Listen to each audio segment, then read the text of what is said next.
Hello, students. Good morning. I hope you all are fine and doing well at home. Now, today we are going to continue with the chapter number 3 of geography, that is mineral and power resources, part 5. Now, in the last lecture about conventional sources, we have already studied about coal, petroleum, and also about firewood. Now, today we are going to continue with the natural gas. Now ये जो natural gas है वो कैसे form होता है? It is found with petroleum deposits only and it is released. कब release होता है? व्हेन क्रूड ऑयल जो है it is brought to the surface. तो at that time this gas is release. It can be use as a domestic and industrial fuel. अगर हम बात करें Russia, Norway, UK and Netherlands, they are the major producer of natural gas. So you have to remember कि ये जो natural gas है वो कैसे मिलता है हमें? With the petroleum deposits. जब पेट्रोल निकलता है तो तब ये रिलीज होता है ये जो गैस है वो. Then it is being preserved. जब ये क्रूड ऑयल को हम ऊपर निकालते हैं आफ्टर ड्रिलिंग, तो at that time this natural gas is released. और इंडिया की बात करें तो Jaisalmer, that is in Rajasthan, Krishna Godavari delta, Tripura and some areas offshore in Mumbai, यहाँ पे हमें नेचुरल गैस रिसोर्सेज मिलेंगे. बहुत very few countries in the world have sufficient natural gas reserves of their own. मतलब they have to depend on other countries. मतलब very few countries in the world are like that कि they have sufficient natural resources, otherwise they have to depend on other countries only. और ये जो हमें पता ही है कि nowadays the consumption of fossil fuels is increasing day by day. So हमारा जो कंजम्पशन है फॉसिल फ्यूल का वो बहुत ज़्यादा है, जिसके वजह से it has led to the depletion कि बहुत जल्दी उसका एंड आ जाएगा. जो टॉक्सिक पल्यूटेंट्स, बट ये जो हमें नेचुरल गैस है, कोल है, उसमें जो टॉक्सिक पल्यूटेंट्स जो रिलीज होते हैं from burning this fuels, they also cause harm to the environment. And unchecked burning of fossil fuel is like an unchecked dripping tap which will eventually run dry.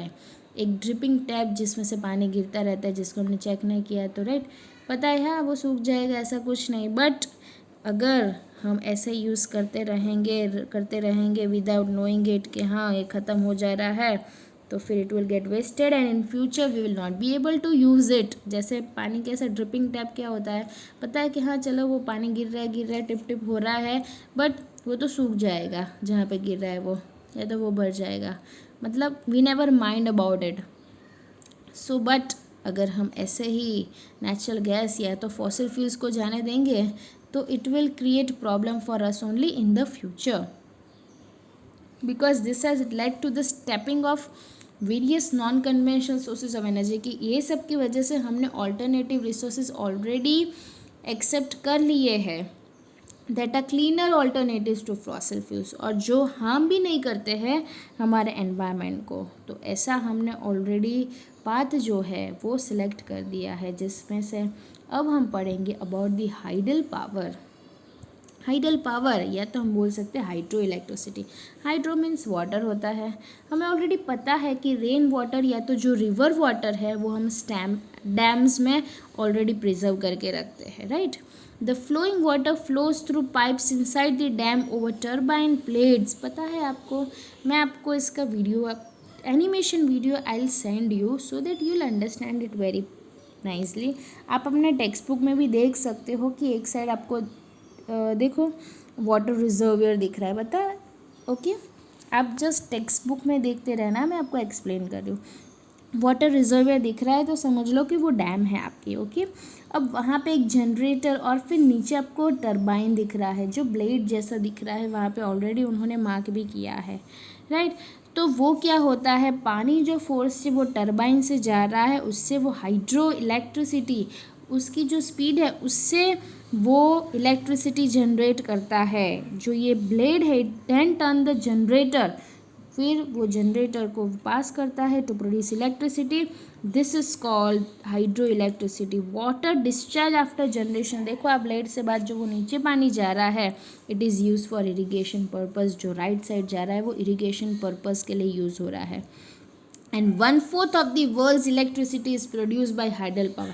मतलब पहले वो dams या जो भी reservoir है उसमें स्टोर्ड है, फिर बीच में हमने जनरेटर डाला है टरबाइन से, तो जनरेटर थ्रू टरबाइंस के थ्रू वो पानी पास हो रहा है, हम उससे इलेक्ट्रिसिटी जनरेट कर रहे हैं, एंड फिर जो पानी राइट साइड फ्लो हो रहा है तो that is flowing into the farms, तो उनको इरिगेशन फैसिलिटी मिल रही है। 1/4 ऑफ द वर्ल्ड्स इलेक्ट्रिसिटी जो है वो हम हाइडल पावर से ही प्रोड्यूस करते हैं।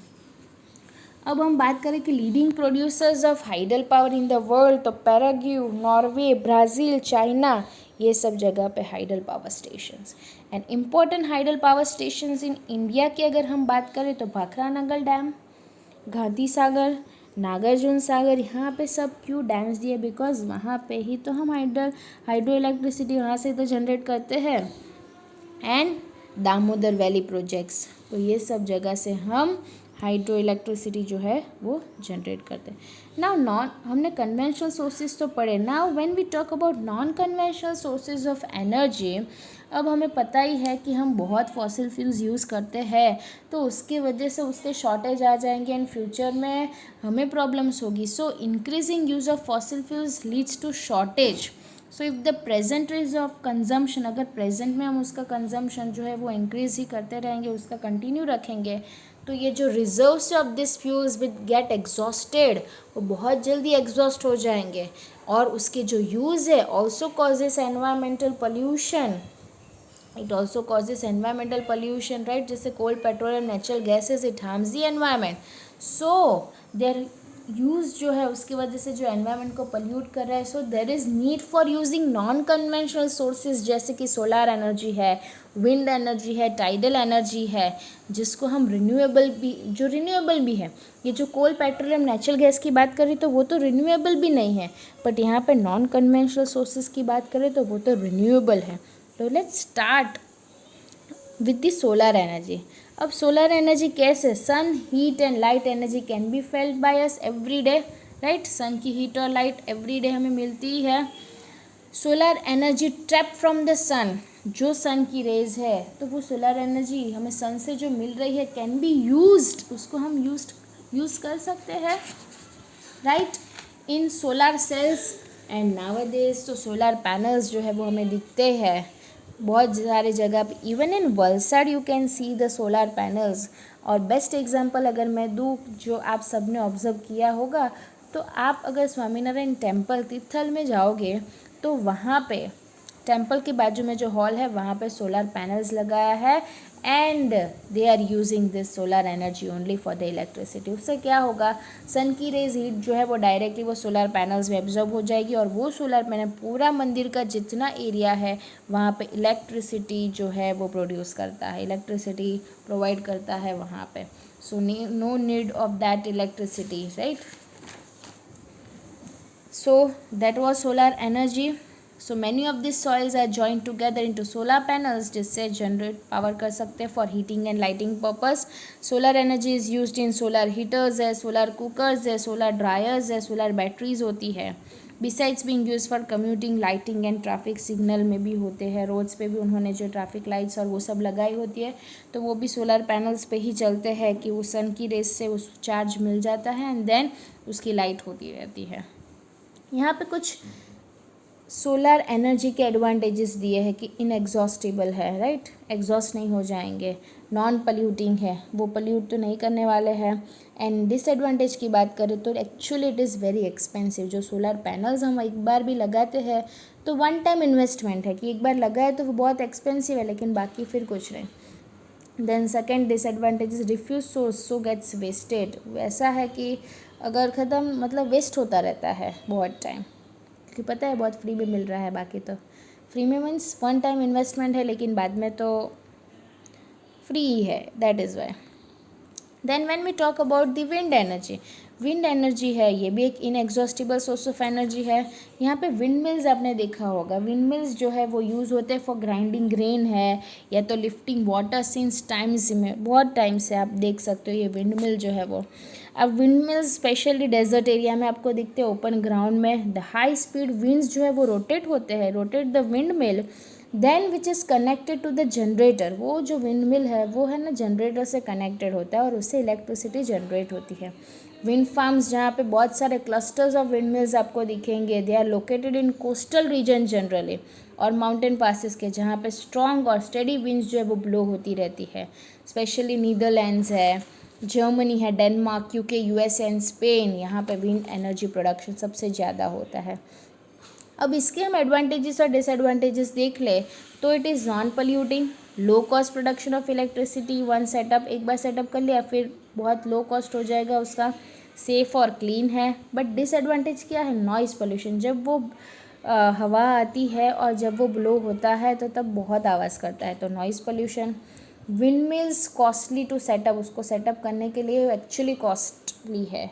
फिर वो क्या करता है, वो रेडियो और टीवी रिसेप्शनिस्ट, मतलब वो जो उसका जो चैनल आता है कि एंटीना जो है उसको वो थोड़ा डिस्टर्ब कर देता है। And actually wind mill is harmful to birds, क्योंकि वो जो उसकी ब्लेड्स होती है वो इतनी शार्प है कि even birds may die, that is why disadvantage है। Okay, so that was all about the part 5. We will continue the next part in the next lecture. Thank you for watching my video.